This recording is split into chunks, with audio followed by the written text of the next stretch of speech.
Hello friends, कक्षा 12 जो गणित का चैप्टर नंबर 5 है, सततता तथा अवकलनीयता का, उसका एक इम्पोर्टेंट क्वेश्चन देखेंगे। देखो, ये क्वेश्चन बहुत ही इम्पोर्टेंट है एग्जाम की दृष्टि से।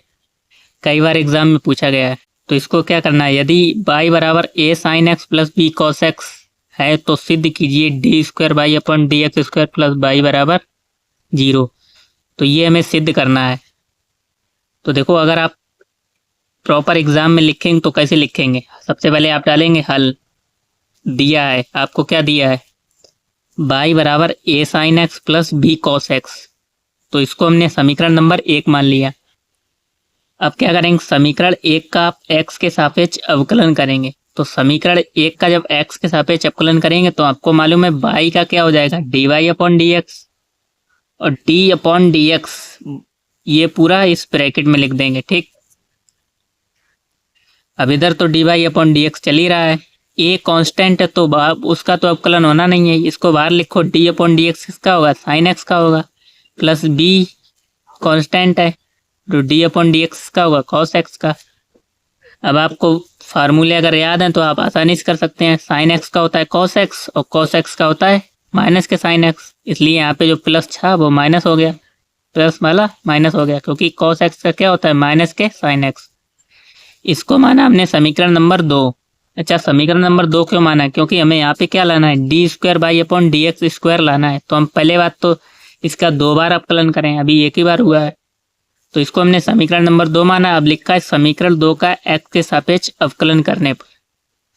तो जब समीकरण 2 को आप एक्स के सापेक्ष अवकलन करोगे, डी अपॉन डी एक्स किसका होगा, D Y upon D X का। समीकरण 2 तो यही था हमारा पूरा।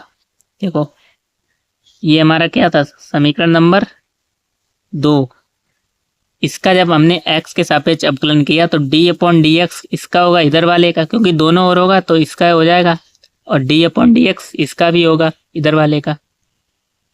तो वैसे ही इसका हो जाएगा D square by upon D X square बराबर a बाहर आ जाएगा, कांस्टेंट है, d अपॉन डी एक्स का होगा कॉस एक्स का। यहाँ से b बाहर आएगा, माइनस तो चल ही रहा है, d अपॉन डी एक्स इसका साइन एक्स का। हमें मालूम है कॉस एक्स का अवकलन होता है माइनस के साइन एक्स, तो माइनस को हमने पहले लगा दिया बाहर, ए साइन एक्स, और बी साइन एक्स का होता है cos x, D square by upon D X square. अगर एग्जाम में यहाँ पे दे देता, अगर डी की power 3 by upon D x की पावर 3 प्लस बाई, तब हम क्या करते हैं, इसको हम समीकरण नंबर 3 मानते हैं और फिर इसका एक्स के सापेक्ष अवकलन करते हैं। लेकिन हमें सिर्फ स्क्वायर दिया है, D square by upon D X square plus Y बराबर 0। तो हम यहीं तक छोड़ देंगे, 2 बार अवकलन करेंगे। अब देखो, ये अवकलन हो गया हमारा, ये वैल्यू। अब देखो, यहाँ से हमने फिर क्या किया, माइनस कॉमन ले लिया, माइनस कॉमन ले लिया और इसको हमने ब्रैकेट में बंद कर दिया, A sine X plus B cos x.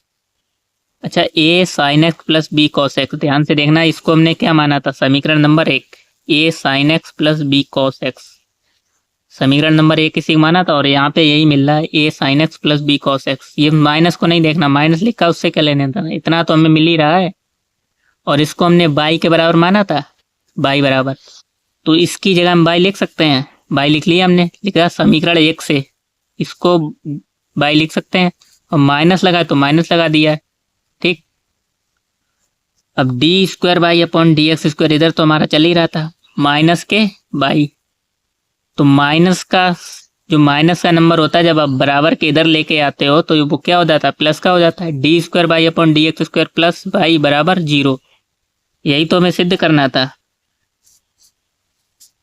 कह रहा है ये सिद्ध कीजिए।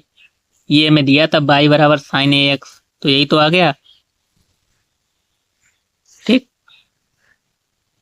आप लिख देंगे इति सिद्धम,